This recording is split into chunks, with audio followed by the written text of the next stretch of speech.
Welcome to session 4 of the Corporate Culture and Spirituality Conference. This is the CSR session. The human race has been blessed with an intelligence that has allowed it to implement rapid advances in technologies and lifestyles. At the same time, we are also responsible for many of the ills we see around us, from environmental degradation to war and conflict. This session, a human approach to the economic crisis, will look at how leaders can affect positive social change through a spiritual outlook. In addition, at a time when the role of corporate social responsibility has gained both social as well as legal and regulatory importance, we will look at what companies are doing to make their worlds a better place. May I request Mrs. Kavita Khanna to please come onto the stage and felicitate the moderator for the session, Professor Maya Chakravarti.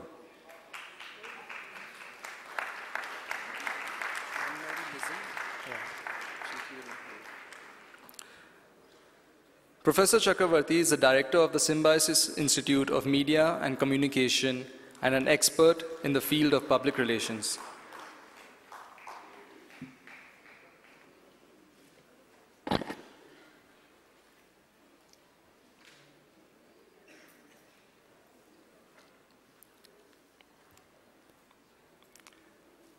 Can I now call upon Mrs. Khanna again, the Director of the International Association for Human Values, to please felicitate one of our panelists, Ms. Anne-Marie Lizin, the former Honorary President of the Belgian Senate.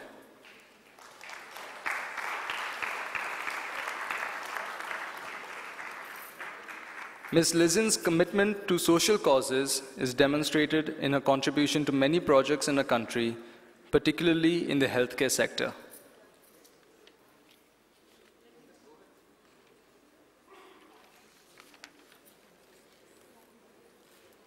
I'd like to now call upon Mr. Dhawan, who is a trustee of the Sri Sri Rural Development Program, to please first felicitate Mr. Nayak,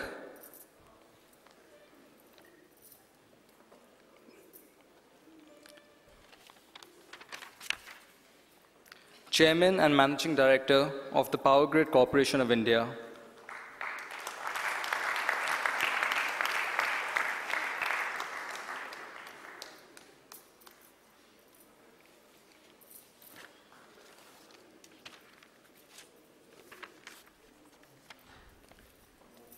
sitting to the right of Mr. Nayak, we have Mr. Dinesh Shahra, the founder and managing director of Ruchi Soya India Limited, India's #1 cooking oil maker and palm plantation company. Amongst the top 5 FMCG companies in India and one of the fastest growing FMCG companies in the world, the Ruchi Group is a $6 billion conglomerate with interests in steel, IT, and realty.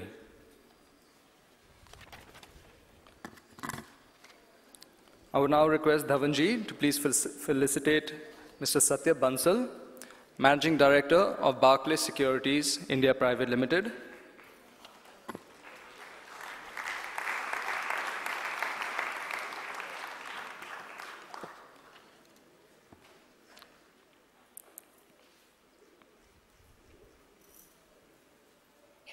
And rounding off the panel, we have Mr. Sudhish Venkatesh, the Chief People Officer of the Azim Premji Foundation.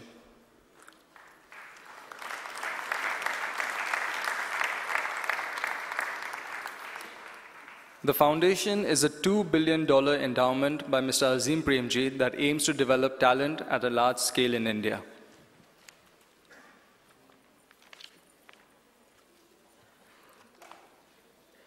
Maya ji, the floor is yours.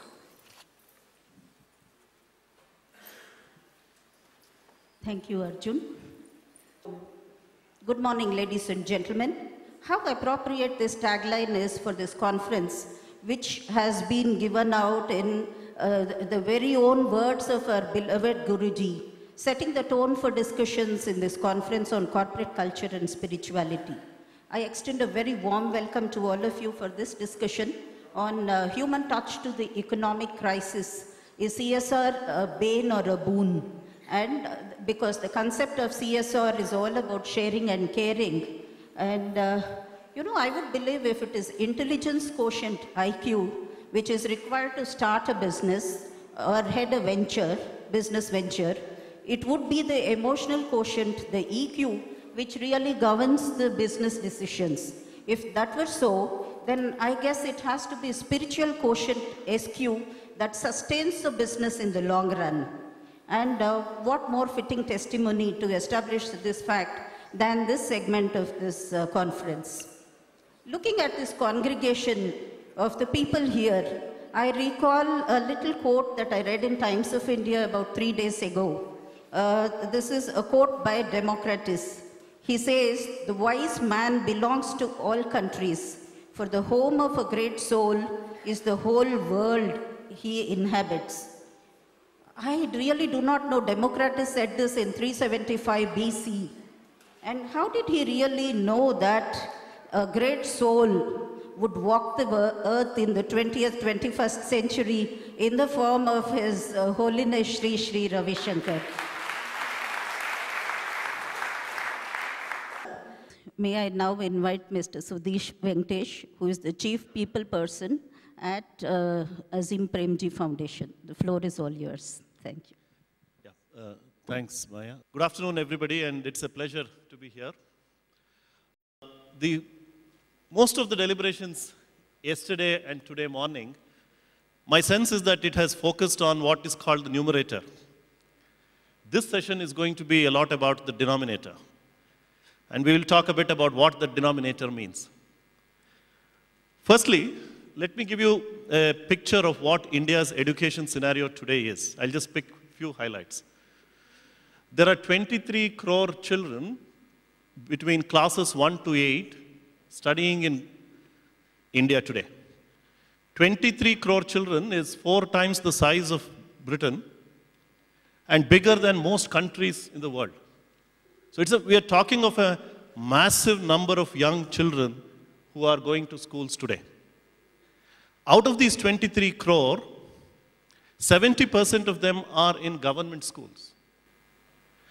Schools which your children and my children often don't go, but this is where the poorest of the poor, the underprivileged children are going.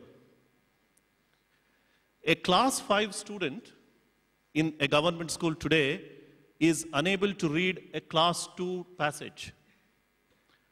The comprehension level and the quality of teaching in the schools is so inadequate today that if you give a class 5 student a passage in his mother tongue, which is of class 2 level, he is not able to understand. 2-digit subtraction they are not able to do. And please remember, in a few years' time, these 23 crore children will be coming into India's workforce. And if the country does not wake up and solve this problem, you can imagine the kind of social unrest, the kind of inequity in opportunities which this is going to create. Let me start with that preamble and just make 3 points through probably 3 illustrations. Number 1, I was asked to say, look, how is education going to be a catalyst for change? Let's go back a little to one of the Subhashitas of Bhartrihari, where he says that Vidya dadati vinayam, vinayad yati patratam, patratva dhanam apnoti, dhanat dharmam tatas sukham.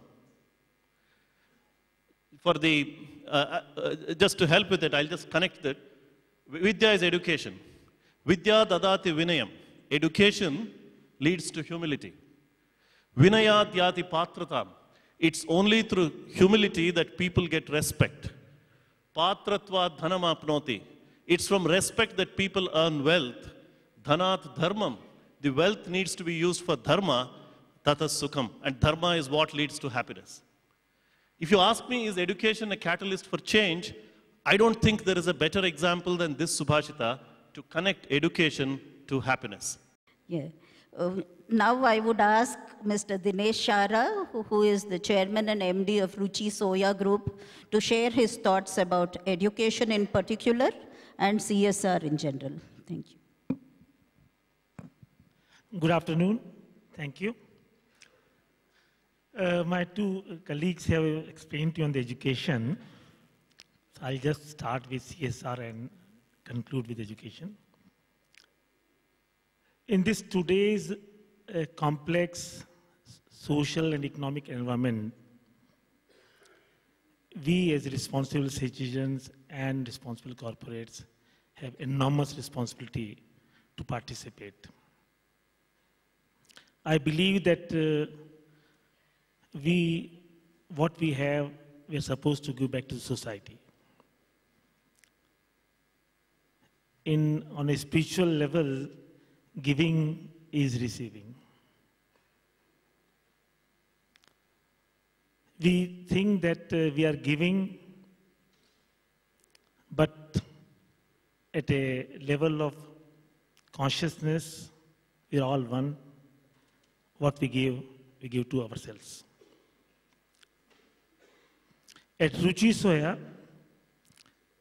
we have over 10,000 people directly, indirectly attached with the group across 26 manufacturing plants across India. We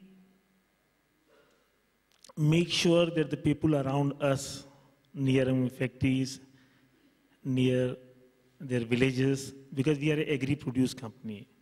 We process oil seeds, we process grains, and our company is closely associated with farmers in general.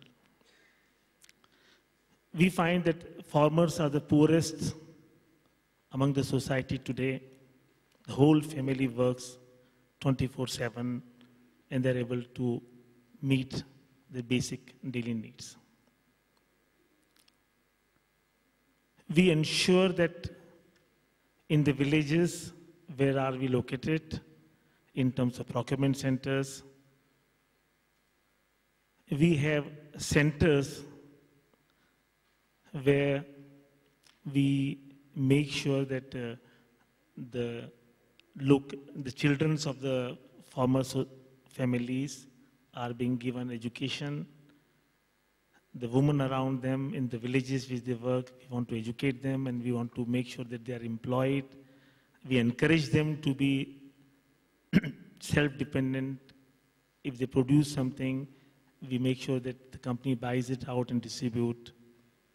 So in any small manner, we can contribute to the lives of those people around us who like to contribute.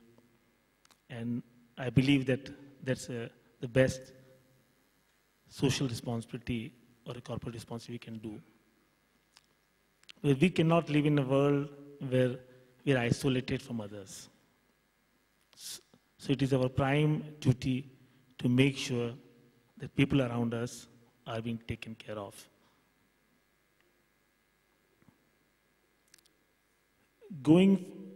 And education, to me, in all the Shastras we have Gyan, is the intellect. Intellect is the primary thing which one really needs to know, the purpose of the life, what you're supposed to do, and what you're supposed to give it to others. So if we can pass on the understanding of the knowledge to people around us, we'll do the best for them. So in a smaller manner, we like to contribute by educating whatever the people around us comes to us, either through computer education or women empowerment or water harvesting or people around us to leave them good for themselves. We as a company do it, and my request to all of you is to contribute, to participate in the lives of people around you so that if they are happy, you'll be also happy. Thank you.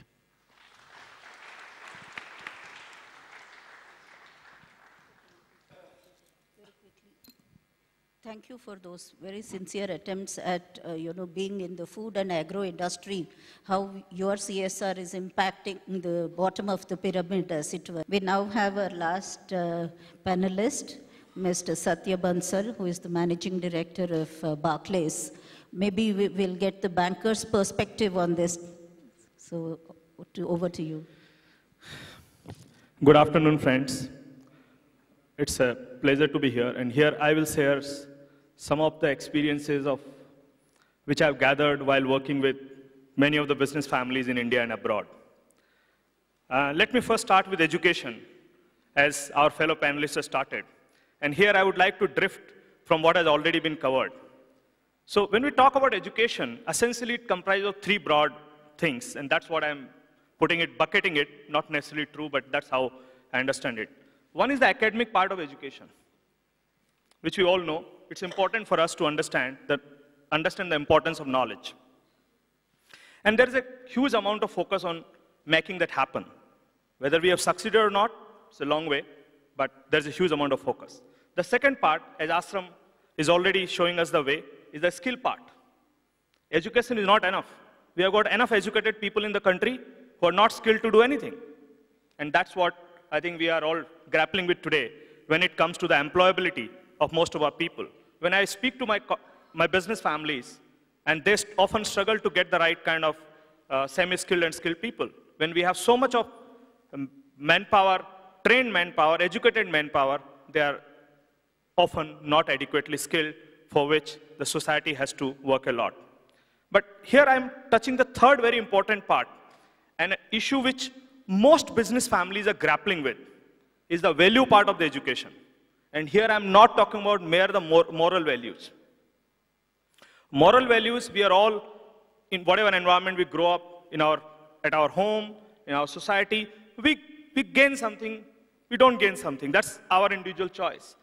Most business families, in my experience, disintegrate because of not having the values transmitted from one generation to another. While they can all talk about transmission of their business, who will take on my business, who will run my business, how my business will be run, they can all talk about transmitting those 100 crore or those 1,000 crore or those millions or billions from one generation to another. The most difficult part they often grapple with, even when the father and son is staying together, spending time together, is they are not able to spend time on what made them successful. What was the core values of the family or the DNA which made them successful to transition it from one generation to another. And that is one reason that most successful businesses do not survive beyond second or third generation. Less than 15% of the businesses survive beyond 3 generations. And what is the reason? Value part of the transmission not happening effectively. So many of you who are coming from business background or have got intention to sustain your business beyond your current generation, at least focus on, obviously on the academic part, the skill part. You can give them enough experience, internship, but most importantly, value part. And the value part of transmission can happen in many ways. How much time do the kids spend with their grandparents? They are the best custodian of values. Do we really make them spend time? Do they really pick up those stories which made them successful? Very important. There are many ways we can touch upon, and I don't want to take too much of time on this panel, but that's very important. The second part of my comment is philanthropy in a very different way. The best thing you can do to be philanthropic is to run a successful and sustained business. Now, more often than not, people say that businessmen should do philanthropy. I'm saying doing a business in the right way itself is philanthropic. And here, let me touch upon. When you create a business, you provide a job to somebody. What happens to his family? He takes care of everything. You don't need to support his education. You don't need to support his hospitalization. The fellow who works as part of the business takes care of everything, not only around himself or herself, but also around people around him. So providing one job can lead to philanthropic change in the life of so many people around him. And so what we are doing by creating businesses is to create these kind of people who can create the change in society. So what we as a business families can do, and I sit on quite a few families family board, family governance councils, and very often this topic comes in. What should we do about philanthropy? While we do talk about you should do something about education, you should do about hospitals, you should, lot of philanthropic initiative, various business people talk about. But one of the things which they often forget is that they have a role to create more business people. They can create more entrepreneurs and entrepreneurs. And in the process, they can create an ecosystem of creating businesses which can create more job creators. So we as a businessman can be the biggest catalyst to this by doing the business right way and by creating more and more job creators by way of creating businesses. Whether it's a small business, SME or a startup, whether it's a new idea or an established idea which can turn into a viable business, the moment we create a business, we bring an impact by way of creating the jobs, and the moment you create the job, most of the philanthropic activity itself will be taken care of. It's a very different dimension of looking at philanthropy and the business, but I think this also needs to be pursued in right earnest. We as a corporate citizen has got a tremendous responsibility to create job creators. Thank you.